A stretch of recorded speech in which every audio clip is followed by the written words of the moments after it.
Bienvenido a otra entrega más de la serie Resiliencia del Golfo de California. Hoy vamos a platicar con el doctor Eric Rubalcaba y la doctora Laura Sánchez Velasco. En este artículo titulado Omastrephis squid paralarvi, Potential Nursery Habitat of the Tropical Subtropical Converger of Mexico. En esta entrega charlaremos acerca del hábitat potencial de crianza de las paralarvas del complejo SD, es más costero que oceánico frente al noroeste de México. El hábitat se extiende a lo largo de aguas de transición de los sistemas actuales que convergen alrededor del Golfo de California, particularmente en áreas con una termoclina somera. Las paralarvas del complejo SD alcanzan su máxima abundancia esperada durante la primavera en este hábitat favorable, donde la termoclina alcanza su menor profundidad en la región del sur y entrada del Golfo de California. Acompáñanos. Es un placer tenerlos aquí. Hoy vas a platicar acerca de su artículo de larvas de calamar. Entonces, a mí me gustaría preguntarle a Eric, ¿por qué están interesados en estudiar los estadios tempranos del calamar gigante, mejor conocido Dosidicus giga, y que, según entiendo, es la tercera pesquería más importante de México, que tiene más capturas? Entonces, la mayoría de las personas están investigando pues, sus estadios adultos, su captura, su biología. Pero ¿por qué ustedes están interesados en los estadios tempranos de vida de los calamares gigantes? Bueno, yo todo lo podría un poco remontar desde que yo estaba estudiando en la universidad, por allá del 2008 al 2010. Recuerdo mucho que era cuando estaba el boom del calamar, ¿no? Que se decía que lo habían visto ya hasta Alaska, que parecía que iba a cambiar todo el paradigma de la corriente de California, que especie invasora, o sea, que iba a ser prácticamente todo un suceso. Justamente queriendo hacer mi tesis de licenciatura, pues encontré este grupo de trabajo de Cicimar de Plankton, liderado por la doctora Laura Sánchez Velasco, que me dio pues, la oportunidad de poder ingresar. Y pues definitivamente era todo una parte de la biología bueno, biología y ecología del calamar gigante que estaba un poco irresuelta. Sigue todavía un poco irresuelta. Obviamente hemos hecho algunas aproximaciones, pero era un poco aportar el granito de arena, ¿no? A esto de qué es el calamar gigante y lo que representa para toda esta parte del hemisferio norte. Me imagino que estudiar los estadios tempranos de vida pues están asociados con la reproducción. En una pesquería es relevante saber dónde están las áreas de crianza y eso. Pero digamos que, ¿cómo son las larvas de calamar gigante? O sea, ¿cómo? Todo eso que son pulpos, calamares, los cefalópodos. Como que es difícil a veces imaginar cómo ingresan, digamos, al mar, ¿no? A los océanos. O sea, nosotros vemos organismos adultos y generalmente no sabemos nada de dónde están los estadios iniciales, por así decirlo, los bebés. Sí, y pues realmente son organismos microscópicos, ellos eclosionan de huevos midiendo alrededor de 1 milímetro. Tienen un crecimiento muy rápido, en alrededor de un mes ya tienen capacidad natatoria, ya pueden, digamos, de alguna manera tener un poco más de independencia, pero todo el primer mes de vida es la parte más vulnerable, digamos, de esos organismos, están a merced del movimiento de las corrientes. A la par, pues son el estadio de vida que tiene mayor depredación y mayor mortalidad. Entonces, pues sí, es una etapa muy vulnerable en el periodo de vida de los calamares, que pues es muy interesante estudiar, ¿no? Es muy interesante ver cómo que estos se pueden integrar ya en estadios adultos a lo que son los stocks pesqueros. A mí me gustaría preguntarle a Laura, este, ¿ya qué se conocía de las áreas de crianza de calamar gigante, en este caso los Sidicus fugas en el Golfo de California, y por qué ustedes están de alguna manera haciendo investigación en eso? Sí, bueno, hasta donde recuerdo, digamos que la clásica zona de desove de los calamares gigantes era en el Golfo Central, más o menos a la altura de Santa Rosalía. Recuerdo de hecho que se hicieron por ahí algunos cruceros y los tripulantes del barco sacaban sus líneas y en una ocasión llenaron todo la cubierta del barco de calamares gigantes, ¿no? De tal cantidad que había en ese momento. Era verano, de hecho. Y en realidad el foco principal no era particularmente los calamares gigantes, era pues un monitoreo general de, del zooplancton, de todos los bebés, de los estadios tempranos, de todos los organismos que hay en el océano. Y pues curiosamente salían muchos paralarvas de calamar. Y entonces pues eso nos llevó a considerarlo como un punto importante de investigación, porque dentro de toda la problemática que mencionó el doctor Eric, que había cierta incertidumbre entre los cambios de las zonas de desove, las migraciones del calamar gigante, pues empezamos a encontrar otras zonas importantes, ¿no? Que, que se empezaron a, pues a entrelazar con los cambios que se reportaron de adultos, cambios morfológicos muy importantes de los adultos. De ser un calamar gigante, ya se empezaba a hablar de un calamar enano, ¿no? Eh, y, y se empezaron a encontrar otras zonas importantes de desove, como en la boca del Golfo. Sí, porque recuerdo que, como decía Eric, en el 2010 pues se hablaba de que la pesquería estaba incrementando, pero según recuerdo también ese año fue cuando se colapsó y a la fecha no se ha recuperado, ¿no? Precisamente porque ya hay una gran cantidad de calamares, pues son chiquitos y eso a los pescadores no les interesa. Pero digamos que, ¿qué implicación tiene que encuentren áreas de crianza semipermanentes o no sé qué tan frecuentes sean al sur del Golfo de California? La verdad sí fue un poco sorpresa. O sea, nosotros obviamente bueno, todos estos estudios de plancton, de estadios tempranos, siempre tienen, digamos, una discontinuidad en tiempo y espacio, ¿no? Sobre todo aquí en lugares como México, pues es realmente, son cruceros casi casi de oportunidad. Esos datos generalmente se manejan en grupos, pues, digamos, más hacia lo técnico como tal de aplicación y no se pasan a un plano científico, ¿no? Para conocimiento, digamos, general de, pues, de la comunidad científica. Entonces, sí fue un poco, digamos, nuevo, no esperado, pues, de alguna manera, encontrar un área de alta abundancia bueno, de crianza de las palaros en la entrada del Golfo de California, porque pues como bien lo han mencionado, la pesquería está sobre todo concentrada en lo que es en la región del Golfo Central, ¿no? Frente a Guaymas, Santa Rosalía. Bueno, yo he visto algunos otros estudios que han utilizado otro tipo de datos sobre adultos, por ejemplo. Entonces, de alguna manera, pues esos dos tipos de estudios son complementarios. O sea, estamos encontrando las palabras en lo que es la boca del Golfo de California. ¿Qué implica esto ya para las poblaciones? Pues bueno, algo que ya se sabía, que es pues un organismo altamente migratorio. O sea, de hecho, todo esto de cómo fue que empezó a invadir, bueno, no invadir, sino a extenderse hacia California, Oregon, incluso hasta Alaska.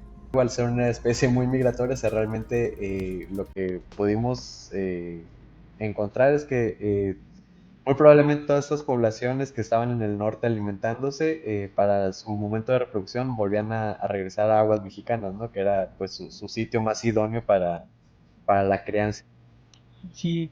¿Y cómo estas áreas de crianza de alguna manera son afectadas por el cambio climático? O sea, el niño, la niña, ¿qué relación existe de esta especie o cómo responde esta especie a esos eventos climáticos? Primero, me gustaría comentar sobre lo que estaba hablando el doctor Eric.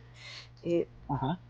resaltar la importancia de las migraciones de este tipo de especies, tanto verticales, que pueden ser muchos metros en la columna de agua, como horizontales. Y dejar pues la idea de que los organismos migran por alimento, ¿no? O sea, una de las principales causas es el alimento. A veces van tras el alimento preferido para ellos, ¿no? Tanto en la vertical como en la horizontal. Sobre cómo afecta el calentamiento de los océanos, las variaciones interanuales que se dan. eh, eh, bueno, a esto nos estamos refiriendo que los cambios de temperatura generados por diversas fuentes, que de hecho aún no lo tenemos muy claro, pero el incremento de temperatura de 2, 3 grados a las fases tempranas de los organismos en general, sean peces, sean calamares, pues son muy importantes para su desarrollo. Pueden inhibir algunos procesos fisiológicos en su cambio o bioquímicos, o los pueden cambiar, pueden crecer más rápido, pueden crecer menos rápido. Son cambios eh, eh, evidentes, pero puede haber muchos más. Entonces,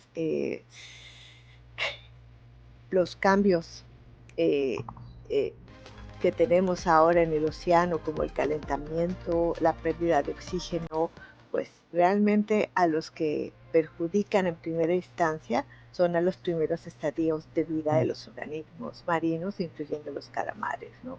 Esto pues conlleva el cambio de zonas de desove, el cambio de reclutamiento, el cambio en el tamaño de las poblaciones adultas y en las especies de importancia comercial, pues es el cambio alrededor de toda la producción pesquera, ¿no? Entonces es una cuestión muy importante que no debemos dejar de lado y que realmente es difícil atender, ¿no? Sí. Eric, y a mí me gustaría que nos platicas un poquito más directamente de la investigación que hicieron. Según entiendo, analizaron la abundancia de los estadios tempranos de calamar gigante durante 10 cruceros, ¿no? Creo que va del 10 cruceros. ¿En Sí. qué años los hicieron los 10 cruceros? Sí, los 10 cruceros que analizamos fueron entre 2010 y 2017. Los años más muestreados, digamos, son los años iniciales. En 2010 hubo 2 cruceros o 3, en 2012 otros 2 y ya los otros un poco espaciados. Esos 10 cruceros después los asociaron con cambios hidrográficos a largo plazo de 1922 al 2017.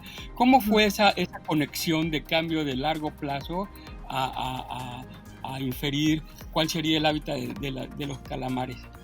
La estrategia fue desglosar un poco las escalas de variabilidad, los efectos de diferentes escalas en lo que podía ser la abundancia o cómo afectaba los estadios tempranos de los calamares gigantes. De alguna manera, pues empezamos a ver, ¿no?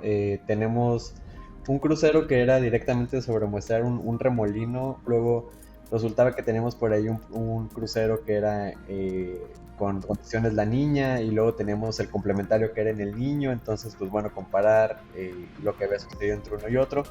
Y finalmente este artículo fue integrativo de todo, ¿no? Fue decir, bueno, tenemos todos estos datos, ¿cómo podemos tratar de hacer un modelo conceptual, digamos, de ya en una generalidad?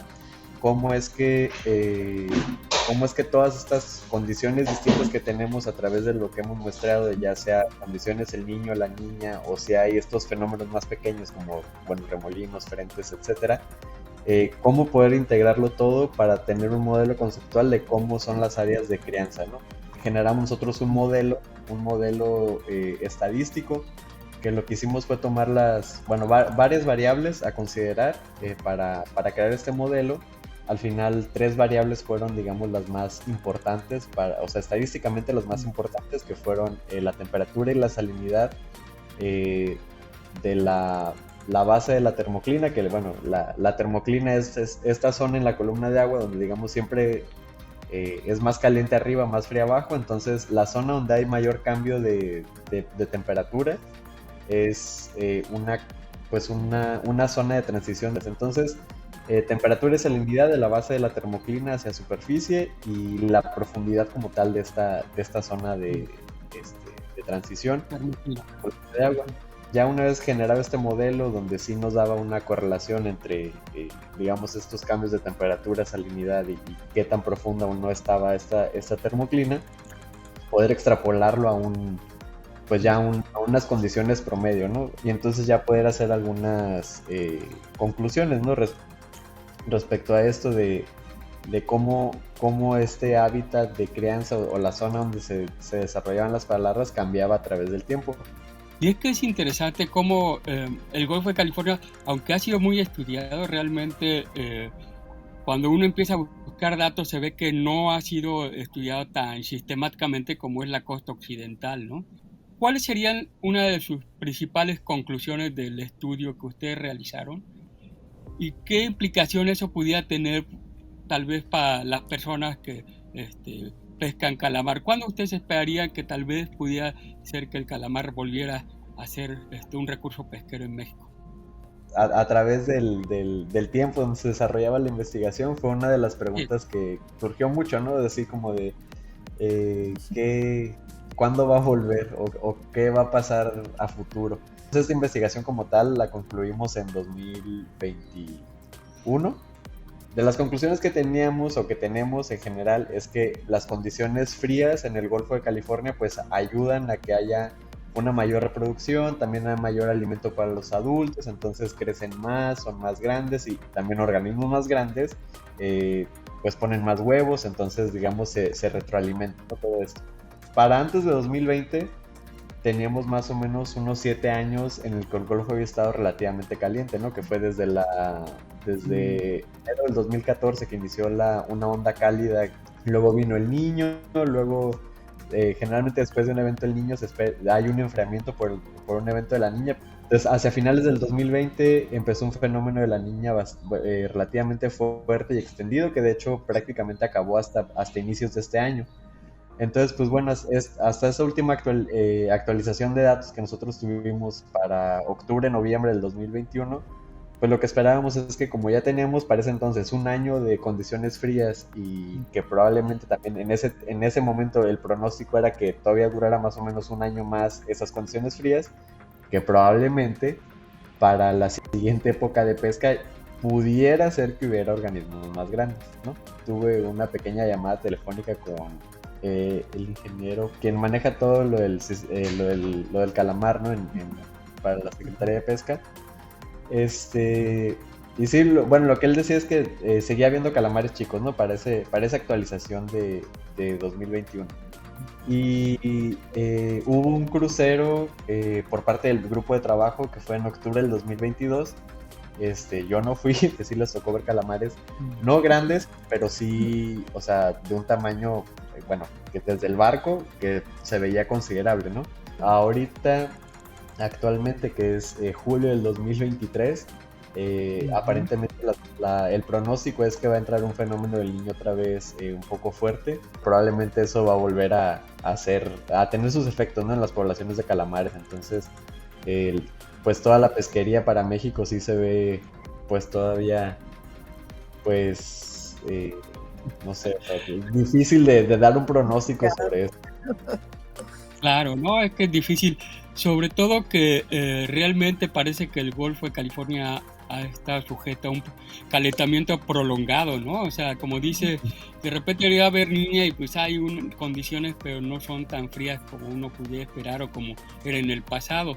La UNESCO cuando decretó la década del océano, del 2021 al 2030, pues se está de alguna manera a nivel internacional haciendo énfasis de que ya el océano tiene su relevancia como ecosistema por todas las funciones que hace en el clima, en los recursos que pescamos y eso, sobre todo en este tipo de estudios que se hacen sobre recursos pesqueros que se han ido por por cambio climático, y entonces creo que es prioritario seguir investigando cómo va a ser en esta década. Entonces, ustedes, nada más ya para concluir, ¿cómo ven el futuro de la investigación del zooplancton? De alguna manera, hay suficiente interés, no solamente para estudiar para larvas, sino otras cosas. O sea, a la gente en general le interesa eso. El plancton es, digamos, bueno, en general siento yo toda la ciencia básica, es difícil de darle un resultado a la gente. O sea, te dicen, bueno, pero ¿para qué estudias eso? O sea, ¿de qué va a beneficiar? ¿De qué nos va a servir? Y realmente en general todos estos estudios, pues, o sea, no haces tú pues, tu tesis, tu artículo, tu estudio, y el día de mañana ya la gente tiene poder para tomar decisiones, eh, porque pues no es algo fácil de, digamos, ahora sí que de traspasar de esta parte científica ya a la aplicación en la sociedad.